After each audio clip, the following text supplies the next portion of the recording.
થી વધુ પૂછાતા અને મહત્વના 3 વિષયો આપ્યા છે. તમારે કયા વિષય પર નિબંધ જોઈએ છે? 1. માતૃભાષાનું મહત્વ, ગુજરાતી ભાષા. 2. પર્યાવરણ જાળવણી, સમયની માંગ. 3. વિજ્ઞાન, વરદાન કે અભિશાપ.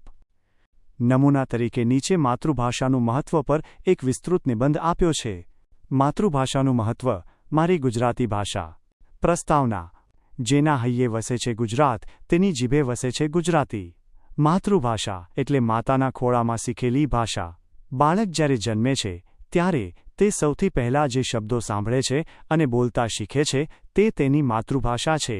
માતૃભાષા માત્ર વાતચીતનું સાધન નથી, પણ તે આપણા સંસ્કાર, સંસ્કૃતિ અને લાગણીઓની વાહિની છે. વિચારોની અભિવ્યક્તિનું શ્રેષ્ઠ માધ્યમ. માણસ ગમે તેટલી ભાષાઓ શીખે, પરંતુ જ્યારે તેને ઊંડા વિચાર કરવા હોય કે પોતાની લાગણીઓ વ્યક્ત કરવી હોય ત્યારે તે પોતાની માતૃભાષાનો જ સહારો લે છે. શિક્ષણવિદો પણ માને છે કે જો બાળકને પ્રાથમિક શિક્ષણ માતૃભાષામાં આપવામાં આવે તો તેનો બૌદ્ધિક વિકાસ ઝડપથી થાય છે. આપણે જે સપના જોઈએ છીએ તે પણ માતૃભાષામાં જ હોય છે. ગુજરાતી ભાષાનો વારસો. ગુજરાતી ભાષાનો ઇતિહાસ ઘણો સમૃદ્ધ છે.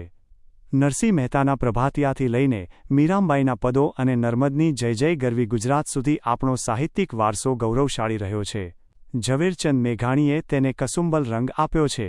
આજે ભલે અંગ્રેજીનું વર્ચસ્વ વધ્યું હોય, પણ ગુજરાતી ભાષાની મીઠાશ અને તેની કહેવતોનો કોઈ પર્યાય નથી. વર્તમાન સ્થિતિ અને પડકારો. આજના આધુનિક યુગમાં અંગ્રેજી માધ્યમ પાછળની આંધળી દોટને કારણે નવી પેઢી માતૃભાષાથી દૂર થઈ રહી છે.